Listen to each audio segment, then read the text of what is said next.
নমস্কার প্রিয় ছাত্রছাত্রীরা, বেঙ্গলি সলিউশন ইউটিউব চ্যানেলে তোমাদের সকলকে স্বাগত। আজকে বহুদিন পরে তোমাদের পরীক্ষা সংক্রান্ত প্রস্তুতির জন্য একটি ভিডিও আপলোড করতে চলেছি। ব্যক্তিগত কিছু সমস্যা এবং পাশাপাশি যে আমাদের সিলেবাস পরিবর্তন হবে, এই সমস্ত অনেক বিষয় রয়েছে। যদিও এই বছর আর কোনো পরিবর্তন হচ্ছে না, তোমরা এই বছর যে সিলেবাস রয়েছে সেটাতেই পরীক্ষা দেবে। কিন্তু প্রথমেই বলবো যে যারা চ্যানেলে নতুন তারা অবশ্যই চ্যানেলটিকে সাবস্ক্রাইব করবে এবং ভিডিওটিকে প্রচুরভাবে শেয়ার করবে এবং ভিডিওটিকে স্কিপ না করে দেখবে। তার কারণ বেঙ্গলি সলিউশন ইউটিউব চ্যানেলের প্রধান লক্ষ্যই হচ্ছে ছাত্রছাত্রীদের পরীক্ষার প্রস্তুতিকে সহজ করে দেওয়া এবং যে কম সময়ে সহজভাবে কোনো বিষয়কে কিভাবে রপ্ত করতে হয় সেটাই আমি আমার এই চ্যানেলে বলে থাকি। এবং পাশাপাশি হচ্ছে যে তোমাদের পরীক্ষা প্রস্তুতি কিভাবে, কোন সময়ে এবং ইভেন পরীক্ষার আগের দিন পর্যন্ত কতটা তাড়াতাড়ির মধ্যে সঠিক প্রস্তুতি নেওয়া যায় সেইভাবেই আমি আমার এই চ্যানেলের ভিডিওগুলোকে দিয়ে থাকি। তো সুতরাং আমি আশা করব যে তোমাদের এই ভিডিও খুব কাজে লাগবে। তো আজকে আলোচনা করব পদাতিক কবি সুভাষ মুখোপাধ্যায়ের কেন এলো না, একটা বিখ্যাত কবিতা।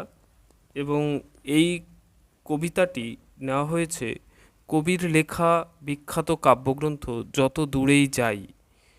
এই কাব্যগ্রন্থটি 1962 সালে প্রকাশিত হয় এবং বঙ্গাব্দের হিসেবে যদি বলি তাহলে 1369 বঙ্গাব্দ।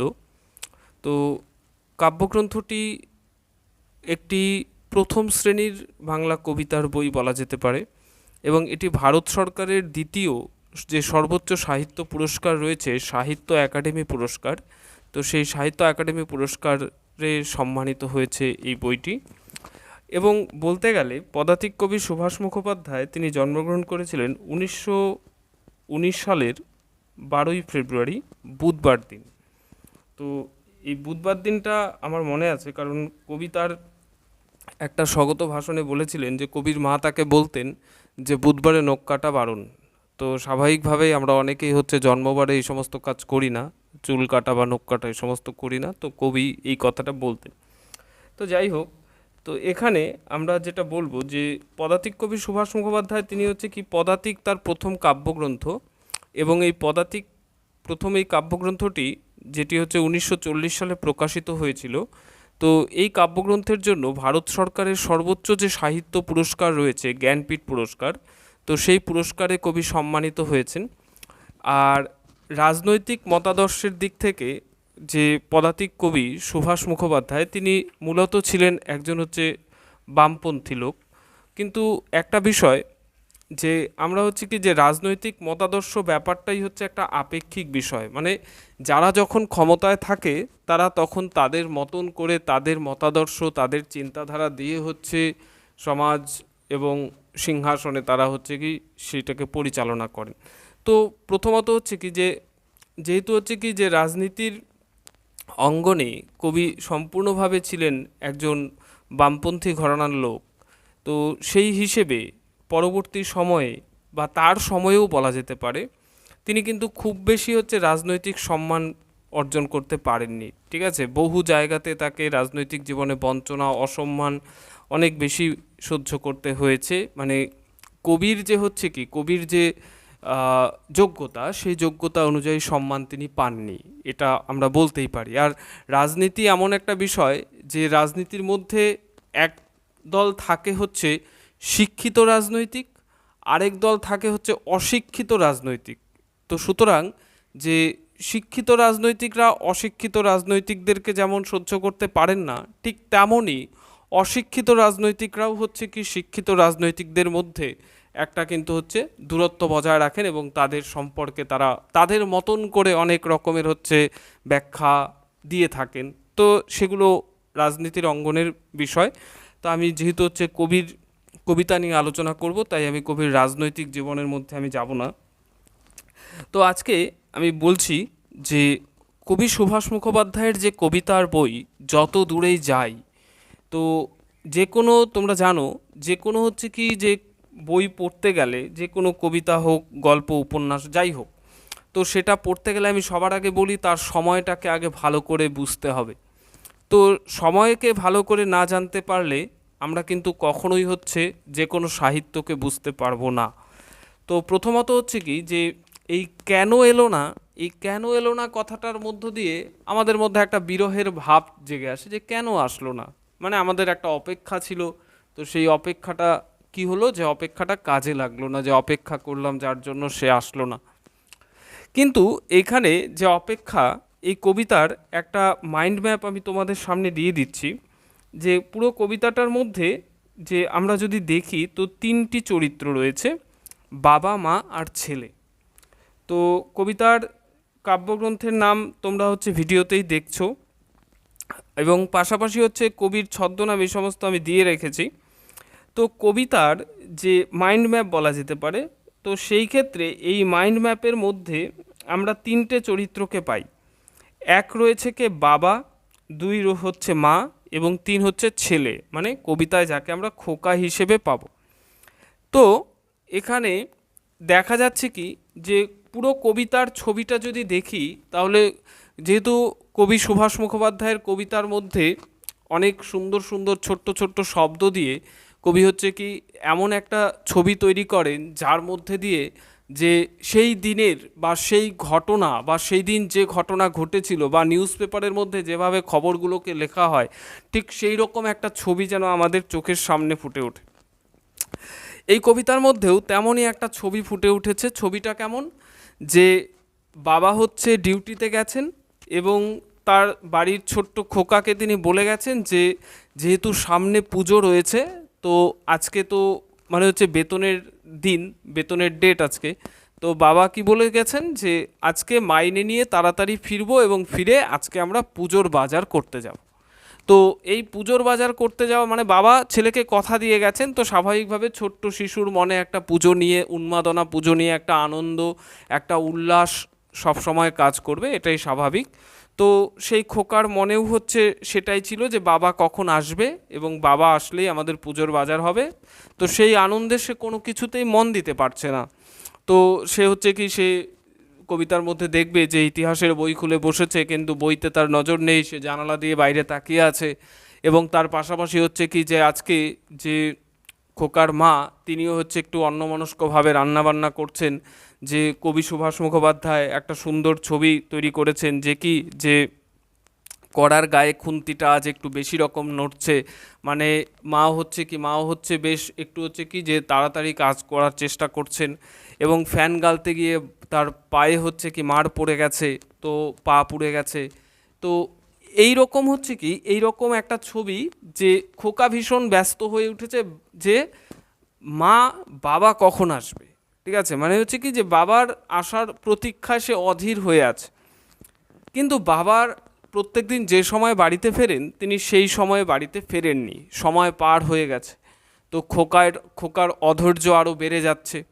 তো খোকা প্রতীক্ষায় অধীর হয়ে উঠেছে।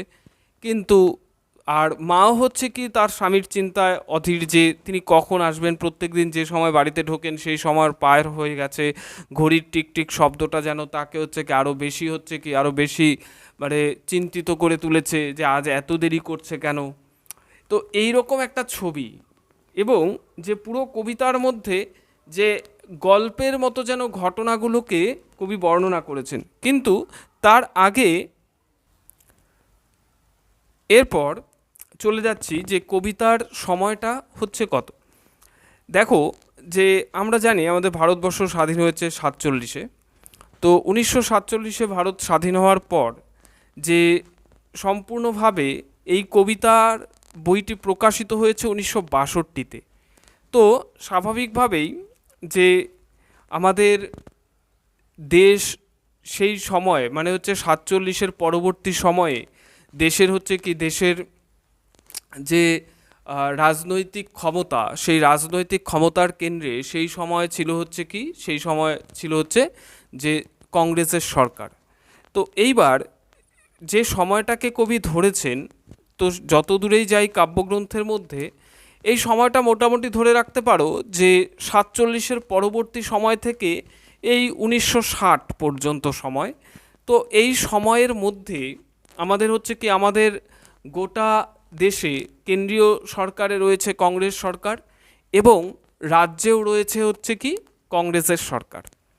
তো স্বাভাবিকভাবে যে যখন কেন্দ্র রাজ্যের মধ্যে একই সরকার থাকে তখন কেন্দ্রীয় প্রকল্প বা কেন্দ্রীয় কোনো যে অর্ডারগুলো থাকে, সেন্ট্রাল অর্ডারগুলো, সেই সমস্ত স্টেটে মানে যে স্টেটের মধ্যে কেন্দ্রের সরকারই থাকে তো সেগুলো লাগু করা খুব সহজ হয়। তো এই সময়টার মধ্যে আমাদের দেশ জুড়ে অনেক রকমের হচ্ছে অস্থির অবস্থা গেছে, অনেক রাজনৈতিক অস্থিরতা, সামাজিক অস্থিরতা, ঠিক আছে, এগুলো অনেক অস্থির পরিস্থিতি গেছে।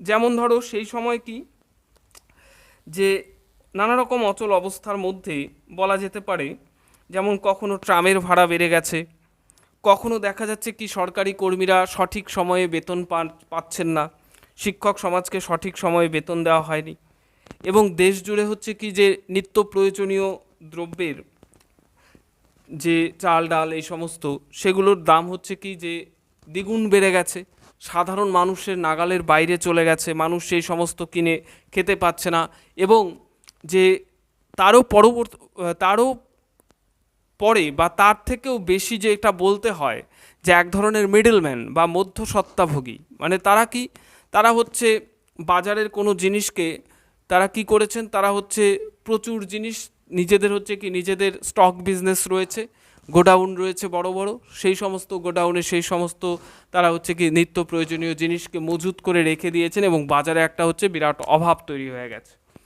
তো এই রকম পরিস্থিতিতে দাঁড়িয়ে মানুষ কিভাবে হচ্ছে কি যে খাবারের জন্য হাহাকার করছে, তার পাশাপাশি হচ্ছে কি যে উদ্বাস্তু সমস্যা, ঠিক আছে, ওপার বাংলা থেকে, ঠিক আছে, বিভিন্নভাবে যে ধর্মের ভিত্তিতে দেশভাগ, এই কারণে হচ্ছে কি যে ওপার বাংলা থেকে বহু মানুষ নিজের ভিটেমাটি সব কিছু হারিয়ে তারা নিঃস্ব হয়ে এপার বাংলায় এসছে। তো সেই সময় দাঁড়িয়ে এক চূড়ান্ত অস্থির অবস্থা, এই অস্থির অবস্থায় যে বছরগুলো কেটে গেছে, কবি সুভাষ মুখোপাধ্যায়ের কবিতার মধ্যে আমরা সেই রকমের অনেক চিত্র পাই, ঠিক আছে, যেমন হচ্ছে কি যে সেই তার হচ্ছে কি তার ফুল ফুটুক না ফুটুক বিখ্যাত যে কবিতা ফুল, সেখানে কবি সেই মেয়েটির দৃষ্টিভঙ্গিতে সুন্দরভাবে বলেছেন যে কি লাল কালিতে ছাপা হলদে চিঠির মতো আকাশটাকে মাথায় নিয়ে এগলির এক কালো কুৎসিত আইবুড়ো মেয়ে রেলিংয়ে বুক চেপে ধরে এই সমস্ত ভাবছিল। তারপর হচ্ছে কি আলোর চোখে কালো ঠুলি পরিয়ে তারপর মৃত্যুর কোলে মানুষকে শুইয়ে দিয়ে তারপর তুলে যে দিনগুলো রাস্তা দিয়ে চলে গেছে যেন না ফেরে। মানে হচ্ছে কি মানে বিশ্বযুদ্ধ পরবর্তী সময়ে মানুষ হচ্ছে যেভাবে তারা হচ্ছে চোখের সামনে কালোবাজারি দেখেছে, চোখের সামনে হচ্ছে কি যে মানুষ খাবারের অভাবে মারা যাচ্ছে, এই সমস্ত দেখতে দেখতে মানুষ হচ্ছে কি মানে একটা ভয়ানক নারকীয় জীবন মানুষ হচ্ছে চোখে দেখেছে। তো সেই অবস্থায় দাঁড়িয়ে কবির হচ্ছে কি যে অভিজ্ঞতা তার কবিতার মধ্যে সেগুলো ফুটে উঠেছে। তো তেমনই এই কেন এলো না কবিতার মধ্যেও এই রকমের কিছু হচ্ছে কি এই রকমের একটা দৃশ্য কবি ফুটিয়ে তুলেছেন।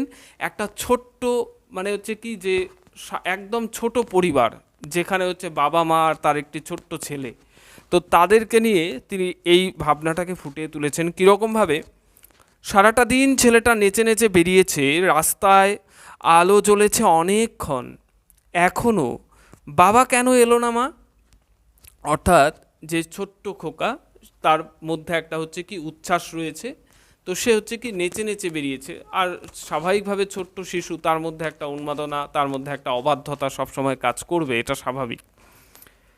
বলে গেল মাইনে নিয়ে সকাল সকাল ফিরবে, পুজোর যা কেনাকাটা এই বেলা সেরে ফেলতে হবে। অর্থাৎ খোকা বলছে যে মা বাবা তো বলে গেছিল যে কি মাইনে নিয়ে আজকে তাড়াতাড়ি ফিরবে, আজকে পুজোর জামা কেনা হবে, পুজোর কেনাকাটা হবে, তো বাবা এখনও আসছে না কেন। তার মধ্যে হচ্ছে কি যে সেই আগ্রহ, তার মধ্যে সেই চিন্তাটা কাজ করছে যে বাবা বলে গেছে, বাবা কখন আসবে এবং বাবা এলেই আমরা বাইরে যাব। সেই মানুষ এখনও এলো না এবং তার স্ত্রী ভাবছেন যে কি সেই মানুষ এখনও এলো না। কড়ার গায়ে খুন্তিটা আজ একটু বেশি রকম নড়ছে, ফ্যান গালতে গিয়ে পাটা পুড়ে গেল। তো এই যে এরকম হচ্ছে কি যে ছোট্ট ছোট্ট চিত্রকল্প, এগুলোকে ইমেজ বলে, ছবি, যে কি যে ভাতের ফ্যান তিনি প্রতিদিনই তো ফ্যান গালেন, কিন্তু সেদিন কি হয়েছে যে ফ্যান গালতে গিয়ে হঠাৎ করেই তার পাটা পুড়ে গেছে, ফ্যান পড়ে পাটা পুড়ে গেছে। এবং কড়ার গায়ে তিনি হচ্ছে রোজই রান্না করেন, কিন্তু খুন্তিটা সেদিন যেন একটু তার খেয়ালেই যেন হচ্ছে একটু বেশি রকম নাড়াচাড়া করছে। এর মানেটা কি? এর মানেটা হচ্ছে যে তিনিও তার স্বামীর চিন্তায় একটু দিশেহারা। তার কারণটা কি? কবি এখনো হচ্ছে কি মূল কথাটাকে কিন্তু এখনো বলেননি। কবি হচ্ছে তার ক্লাইম্যাক্সের দিকে এগিয়ে যাচ্ছেন কবিতায়, যে কি চরম মুহূর্তটার দিকে এগিয়ে যাচ্ছেন। কীরকম? জানালার দিকে মুখ করে ছেলেটা বই নিয়ে বসলো মাদুরে, সামনে ইতিহাসের পাতা খোলা। সামনে কি? ইতিহাসের পাতা খোলা। তো স্বাভাবিকভাবে যে দেখো প্রত্যেকটি অংশ, কবিতার প্রত্যেকটি অংশ আমি ব্যাখ্যা করে দিচ্ছি যাতে তোমাদের বুঝতে কোনো অসুবিধে না হয়। তো ইতিহাস এমন একটা বিষয় যা আমাদের সময়ের সাক্ষী, যা আমাদেরকে সময় সম্পর্কে জ্ঞান দিয়ে যায়, সময় সম্পর্কে সচেতন করে যায়, যে আগামী কি হতে পারে, অতীতে কি হয়ে গেছে, ঠিক আছে, আগামীতে কোন দিন সামনে আসতে চলেছে, এই সমস্ত হচ্ছে কি আমাদেরকে ইতিহাস শিখিয়ে দেয়। আর সেই ইতিহাস থেকে যারা আমরা শিক্ষা নিতে পারি না, তারা আমরা অনেক কিছুই হারিয়ে ফেলি। তো জানালার দিকে মুখ করে বসে ছেলেটা বই নিয়ে বসলো মাদুরে, সামনে ইতিহাসের পাতা খোলা। তো ইতিহাসের পাতা তো খোলা, ইতিহাসের মতোই খোলা। ঘড়িতে টিকটিক শব্দ, কলে জল পড়ছে, ও বাড়ির পাঁচিল থেকে লাফিয়ে নামলো একটা গোঁফওয়ালা বেড়াল। সুভাষ মুখোপাধ্যায়ের কবিতার মধ্যে বেড়ালের প্রসঙ্গ রয়েছে।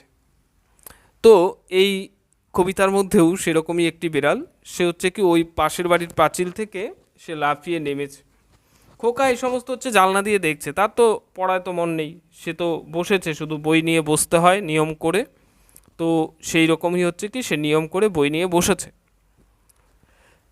বাপের আদরে মাথা খাওয়া ছেলের মতো হিজিবিজি অক্ষরগুলো অবাধ্য, যতক্ষণ পুজোর জামা কেনা না হচ্ছে নড়বে না। এই বাপের আদরে মাথা খাওয়া মানে এই কথাটার মধ্যে কিন্তু একটা বিরাট রকমের ইঙ্গিত দিয়ে গেছেন। আমরা বর্তমান সময়ে দাঁড়িয়ে অনেকেই বলে ফেলি যে ছেলেটা আমার মানুষ হলো না, মেয়েটা আমার মানুষ হলো না, ছেলেটা আমার ঠিকঠাক বুঝলো না। এই ব্যাপারটার মধ্যে একটা বিরাট অতীত নিহিত রয়েছে। মানে কীরকম? আমরা হচ্ছে কি ছোট্ট শিশুদের সামান্য সামান্য আবদারের মধ্যে ভাবি আর এতে কি আছে, হোক না, এটা দিই না। এই রকম করতে করতেই আমরা সামান্য সামান্য থেকে অসামান্যের দিকে এগিয়ে যাই। অর্থাৎ কি, যে তার দাবিগুলো ছোট থেকেই হচ্ছে কি আজকের সময়ে দাঁড়িয়ে অনেকেরই হচ্ছে কি হয় যে সঠিক সময়ে পড়াশুনো হয় না। অনেক ছেলেমেয়ে আছে যারা হচ্ছে কি পরীক্ষার এক সপ্তাহ আগে পড়তে বসে, তারা অনেক সিনিয়র, তাদের মাইন্ড অনেক সিনিয়র, তাদের বয়স যদিও হচ্ছে 17-18, কিন্তু তারা মাইন্ডের দিক থেকে অনেক সিনিয়র। তারা কোনো হয়তো দাদু ঠাকুরদার চিন্তাভাবনা বা তাদের কোনো আত্মা ভর করেছে তাদের মাথায়, হতে পারে। কিন্তু এই জায়গার মধ্যে যে কি আমরা কি দেখি, বর্তমান সময়ে এত বেশি আয়োজন দেখি যেখানে প্রয়োজনটা বড্ড বেশি ব্রাত্য, মানে প্রয়োজনের কোনো গুরুত্বই থাকে না। অর্থাৎ কীরকম যে আমার যতটা না, মানে অনেকটা রবীন্দ্রনাথ ঠাকুরের সেই তোতা কাহিনী গল্পের মতন শিক্ষার একেবারে হদ্দমুদ্দ। মানে সবাই হচ্ছে কি, সবাই লিপিকর থেকে শুরু করে তদারককার থেকে শুরু করে তারপর হচ্ছে কি রাজার ভাগিনা থেকে শুরু করে সবাই হচ্ছে তনখা নিয়ে নিয়ে সুন্দরভাবে পকেট সিন্দুক ভর্তি করে বাড়ির দিকে পালাচ্ছে। কিন্তু যার জন্য সেই শিক্ষা, সেই তোতা তো হচ্ছে কি সে সুন্দরভাবে হচ্ছে কি সে মরে পড়ে রয়েছে, মানে তার খবর কেউ রাখে না। এবং আরও কি হয়, যারা হচ্ছে কি যারা চেয়ারের লোভে কাজ করে, যে সমস্ত কিছু মানুষ রয়েছে যারা হচ্ছে শুধু চেয়ার প্রেমী, যে আমার চেয়ার চাই, চেয়ার পেয়ে গেলে তারা হচ্ছে কি তখন তারা হচ্ছে নিজেরা ভুলে যায় যে তারাও আসলে সিস্টেমেরই একটা অংশ। সেটা তারা ভুলে যায়। তারা তখন হচ্ছে কি, তারা তখন একই পর্যায়ের মানুষকে তখন তারা হুকুম করতে শুরু করে যে আমার ওটা করে দাও, এটা করো, তো এটা হুকুম আছে, ঠিক আছে, যে কি এটা বলেছে সরকার, এটা বলেছে, অমুক ওটা বলেছে। আদতে বলেছে তো তোমার ওপরেও বলেছে, বলেছের দায়িত্বটা তো তোমারও, তাহলে তুমি কেমন করে দায়িত্ব এড়িয়ে নিজে হচ্ছে সেই হচ্ছে ফ্রন্ট লাইনে এসে নিজে হিরো সাজার চেষ্টা করছো। অর্থাৎ তুমি এটা অস্বীকার করতে পারো না যে সিস্টেমের অংশ তুমিও, তোমারও ওপরে সেই দায়িত্বটা রয়েছে, তুমি হুকুম দিতে পারো না। এইখানে আসলে বর্তমান সময়ে কি রয়েছে যে আমরা সবাই রাজা, ঠিক আছে, যেখানে সবাই রাজা সেই প্রতিষ্ঠান কোনোদিনও উন্নত হতে পারে না, সেই প্রতিষ্ঠানের মানে দিন দিন সেই প্রতিষ্ঠানের অবনতি ছাড়া উন্নতি হবে না। তো এইখানে কি বলেছে, বাপের আদরে মাথা খাওয়া, মানে আসলে খোকার এই অবাধ্যতার পেছনে প্রধান দায়ী তো সেই বাবা। কেন? কারণ তিনিই হচ্ছে খোকাকে ছোট থেকে হচ্ছে কি, যে খোকা হয়তো ইয়ার্কি বা খোকা হয়তো ছোট্ট শিশু, সে হচ্ছে কি সে বাবার সঙ্গে একটু রাগ করে বাবার গালে হয়তো কি একটা খামচি মেরেছে, বাবার তখনই বলা উচিত যে এটা ঠিক নয়, তুমি যেটা করছো সেটা ভুল।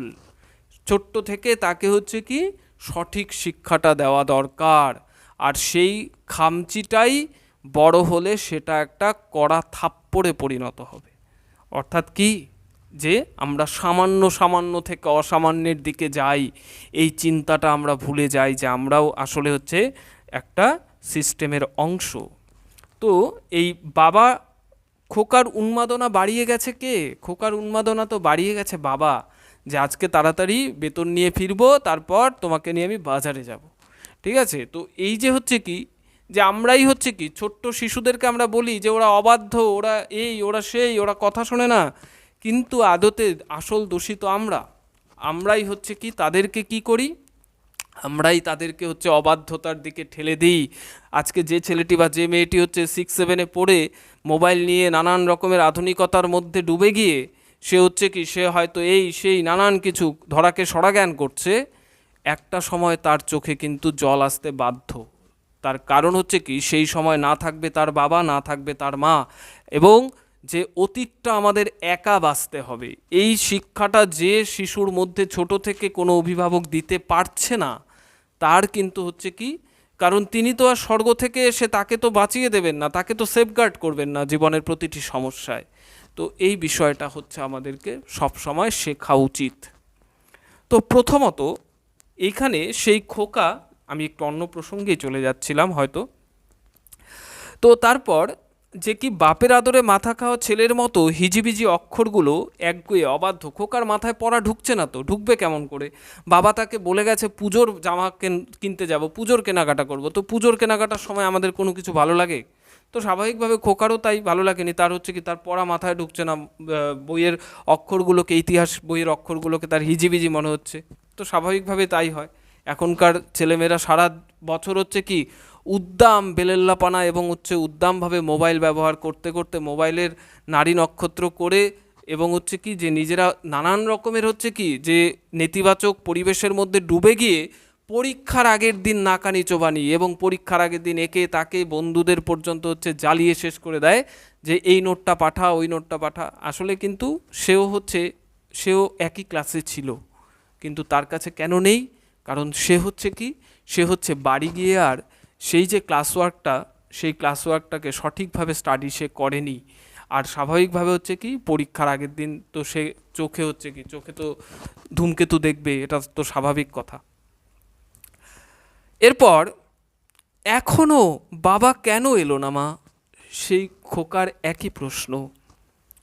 রান্না কোন কালে শেষ, গা ধোয়া সারা, মা এখন বুনতে বসে, কেবলই ঘর ভুল করছে। তো এই মা কি, মাও নিজের কাজ সব সেরে ফেলেছে, এবং তিনি হচ্ছে কি, তিনি হচ্ছে যে কোনো কিছু, যে কোনো উলের সুতো দিয়ে তিনি কোনো কিছু বুনতে বসেছেন, এবং সেই সুতো উলের যখন কোনো কিছু তৈরি করা হয় তো তখন ঘর কাউন্ট করে করে করতে হয়।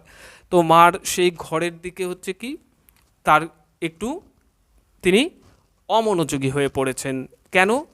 কারণ যে তার ঘর ভুল হয়ে যাচ্ছে, তিনি হচ্ছে স্বামীর চিন্তায় মগ্ন, যে স্বামী আজকে এখনও আসলো না। খুট করে একটা শব্দ, ছিটকিনি খোলার, মানে ঘরের ছিটকিনি খোলার শব্দ হচ্ছে। কে?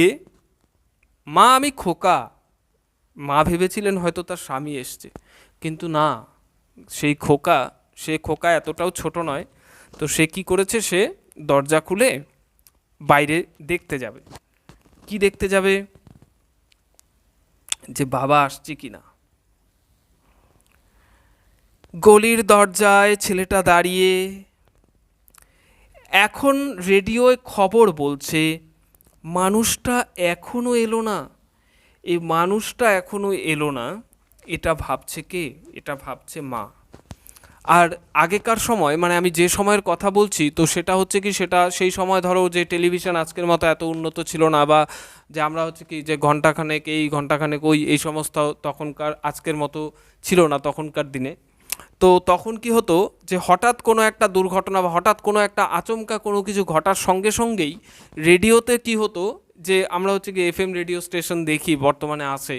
তো তখন হচ্ছে কি, তখন সেই রেডিওতে সেই মানে ঘটার সঙ্গে সঙ্গেই বা ঘটার সঙ্গে সঙ্গে যখন রেডিও স্টেশনে খবরটা যেত, তো তখন তারা কি করতেন, তখন তারা হচ্ছে সেই খবরটা সেখান থেকে মানুষের কাছে সম্প্রচার করতেন। তো এই সম্প্রচার করাটা কেমন, যে এখন রেডিওয় খবর বলছে, এই রেডিওর খবর বলাটাও কিন্তু একটা হচ্ছে কি একটা ইমেজ, একটা ছবি। কেন? এই কবিতার মধ্যে যে শব্দগুলো বা যে মানে ফ্রেজ, বাক্যের অংশগুলো দিয়ে কবি হচ্ছে কি এখানে চিত্রকল্প তৈরি করেছেন। আমি কিন্তু যে পুরো এখানে যে লিখে সেগুলোকে দিয়েছি তোমাদের সুবিধার জন্য, যাতে করে হচ্ছে তোমাদের পরীক্ষা প্রস্তুতিতে এগুলো মানে উত্তর লিখতে খুব সাহায্য করে। এখানে দেখো কি বলেছে, যে সেই হচ্ছে ঘড়ির টিকটিক শব্দ, রেডিওর খবর বলা, তারপর হচ্ছে কি একটা কালো গাড়ি, বাজি ফোটার শব্দ। এই বিষয়গুলো কিন্তু অত্যন্ত তাৎপর্যপূর্ণ। কারণ হচ্ছে কি, কারণ হচ্ছে এগুলো এক একটা সেই সময়কে নির্দেশ করছে, মানে এই, এবং রেডিওতে খবর বলা মানে যে বাইরে কোনো একটা কিছু হচ্ছে, এবং সেই কারণেই হচ্ছে কি রেডিওতে খবর বলা শুরু করেছে। কি দাঁড়ালো? একটু এগিয়ে দেখবে বলে ছেলেটা রাস্তায় পা দিল। মোড়ে ভিড়, একটা কালো গাড়ি, আর খুব বাজি ফুটছে। দেখো কবিতাটা যেহেতু বড়, তো সেই জন্য হচ্ছে কি যে একটু ভিডিওটা দীর্ঘ হচ্ছে, এবং আমি মনে করি যে এই ভিডিও শোনার পরে বা দেখার পরে তোমাদের এই কবিতা থেকে কোনো কোশ্চেন আনসার লিখতে কোনো অসুবিধে হবে না। এবং যাদের যাদের কোশ্চেন আনসার সংক্রান্ত কোনো প্রশ্ন থাকবে, তারা ভিডিওর কমেন্ট সেকশনে কমেন্ট করবে, আমি যথাযথ তার প্রবলেম সলভ করে দেব। তো প্রথমত হচ্ছে কি যে মোড়ে ভিড়, একটা কালো গাড়ি, এবং খুব বাজি ফুটছে। কিসের পুজো আজ? খোকা ভাবছে যে আজ কিসের পুজো, এত বাজি ফুটছে কেন। ছেলেটা দেখে আসতে গেল।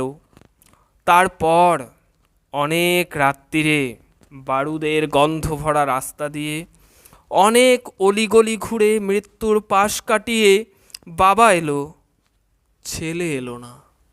তো এই যে অংশটা, এই অংশটা হচ্ছে কবিতার সবচেয়ে বড় ক্লাইম্যাক্স, চরমক্ষণ। আমরা ভাবতে পারছি না যে সারা কবিতা জুড়ে এতক্ষণ যার প্রতীক্ষা ছিল, সেই বাবা কেন এলো না, সেই খোকা বারবার যার জন্য অপেক্ষা করেছিল, তো সেই বাবা শেষে কিন্তু বাবা হচ্ছে বাড়িতে চলে আসলো, কিন্তু কে এলো না? যে প্রতীক্ষায় থাকলো সেই খোকা আর হচ্ছে বাড়িতে আসলো না। কারণ সে হচ্ছে কি যে বাইরে কি হচ্ছে, গলির মোড়ে কি হচ্ছে সেটা দেখার জন্য সে একটু এগিয়ে গিয়েছিল। তো গলির মোড়ে দেখলো যে ভীষণ ভিড়, এবং সেখানে হচ্ছে কি একটা কালো গাড়ি দাঁড়ানো। আর স্বাভাবিকভাবেই সে আরও কি দেখলো, যে সে আরও দেখলো যে সেখানে খুব বাজি ফুটছে। এই বাজি কিন্তু আসলে যে আমাদের হচ্ছে কি আমরা উৎসব অনুষ্ঠানে যে বাজি ফাটাই, সেই বাজি নয়। এই বাজি হচ্ছে বিভিন্ন শ্রেণীর মানুষের হাতে থাকা বন্দুকের গুলি। আসলে কি, আসলে হচ্ছে দেশ উত্তাল, মানুষ হচ্ছে রাস্তায় নেমে এসেছে চারদিকে।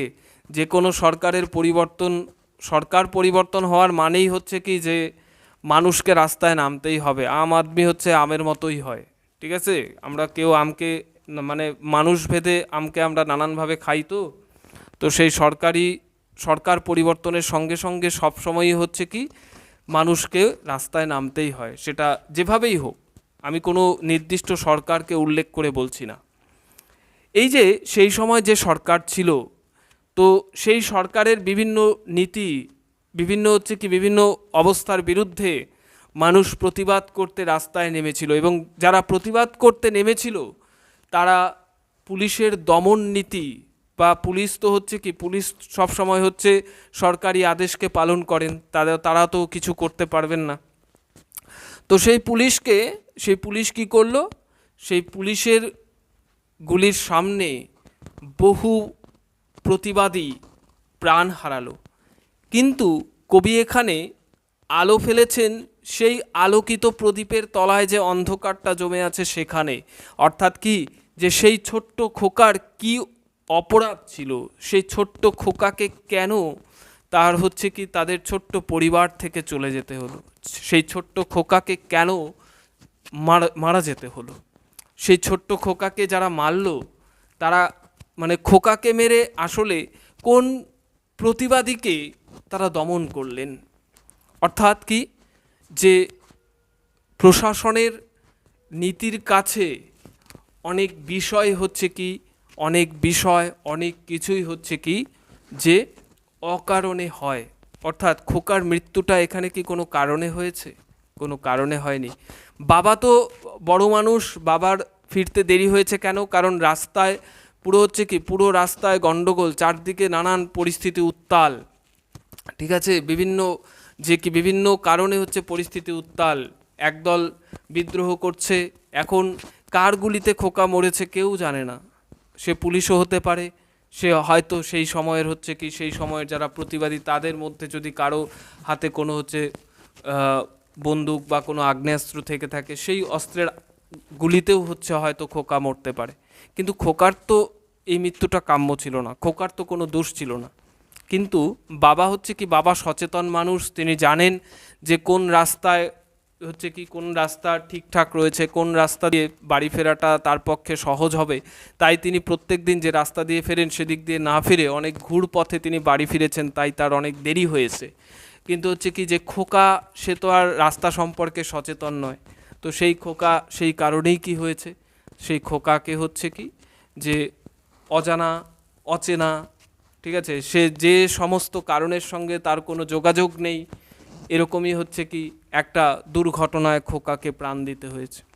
তো এরকমই বহু ঘটনা ইতিহাসে ঘটে যায়, যার কোনো সঠিক ব্যাখ্যা আমাদের কাছে থাকে না। তো পদাতিক কবি সুভাষ মুখোপাধ্যায় সেই দিকটাই আমাদের এই কেন এলো না কবিতার মধ্যে ফুটিয়ে দিয়েছেন, যে কেন এলো না, যে কি যার অপেক্ষা ছিল বাবা দেরি করছে, আর সেই খোকাই শেষে কেন এলো না বাড়িতে, মানে যার কোনো ব্যাখ্যা সেই সময়ের কারো কাছে নেই, না বিরোধী পক্ষের কাছে রয়েছে, না সরকারের কাছে রয়েছে, কারো কাছে নেই। তো এই ছিল আজকের কবিতার পুরো ব্যাখ্যা। আমি আশা করব পুরো ভেঙে ভেঙে তোমাদের কবিতাটাকে আমি বুঝিয়ে দিয়েছি। তো তোমরা যারা চ্যানেলে নতুন তারা অবশ্যই চ্যানেলটিকে সাবস্ক্রাইব করবে, এবং ভিডিওটি অনেকটাই, যেহেতু কবিতাটাও অনেক দীর্ঘ কবিতা, আমি একবারে আলোচনা করেছি, পর্ব ধরে কবিতা আলোচনা করলে কবিতার মধ্যে সেই মজাটা থাকে না, তো সেজন্য ভিডিওটা একটু দীর্ঘ হয়েছে। তো তোমরা কবিতাটা ভালো করে পড়বে, এবং সময়গত প্রেক্ষাপটটাকেও আমি ব্যাখ্যা করে দিয়েছি, এবং তোমাদের কোশ্চেন আনসারের জন্য এখান থেকে তোমরা মানে নিজেদের মতন করে কবিতার যে একটা সুন্দর ছবি এখানে রয়েছে সেটাও বুঝতে পেরেছো আশা করি। এবং পরবর্তীতে আরও অনেক ভিডিও আসবে পরীক্ষা প্রস্তুতির জন্য। ধন্যবাদ।